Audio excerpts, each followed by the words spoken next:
Il n'y a pas si longtemps que ça, j'ai eu un abonné qui m'a envoyé un message et ce message m'a fait plutôt sourire. Il m'a dit: Je suis malvoyant. J'aimerais faire un cosplay où je pourrais m'identifier à ce personnage-là par mon handicap. C'est une idée de fou! Et il avait besoin de conseils pour savoir quel personnage pourrait lui convenir. Alors, effectivement, en tant que binoclard, moi je lui ai expliqué que quand j'étais petit, je m'identifiais plus facilement à des personnages qui étaient malvoyants. Scott Summers, Daredevil. Mais ça m'a donné une idée. Peut-être vous donner quelques inspirations de personnages qui ont un handicap, que ça soit visuel ou non visuel, et en espérant que ça vous plaise un peu. Alors, on va attaquer par le physique. Si vous êtes malvoyant, aveugle, binoclard comme moi, effectivement, je vais vous dire la même chose que tout à l'heure. Cyclope, Daredevil, Toph de Avatar, qu'est-ce qu'elle est stylée. Si vous êtes sourd, par exemple, vous pouvez très bien faire Echo, ou même Hawkeye, parce que oui, anecdote, mais Hawkeye est sourd.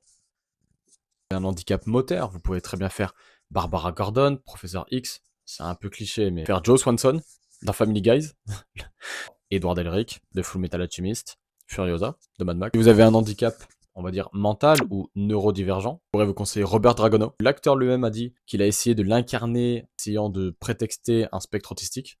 Sheldon Cooper. Anya, peut-être aussi, de Spice X Family. Et il y en a tellement d'autres. Dites-moi en commentaire si vous avez déjà eu l'idée de faire un cosplay en lien avec un handicap que vous pouvez avoir, ou alors tout simplement parce que vous aimez cet handicap de ce personnage-là qui le met en valeur. Partagez, likez, ça me fait toujours plaisir.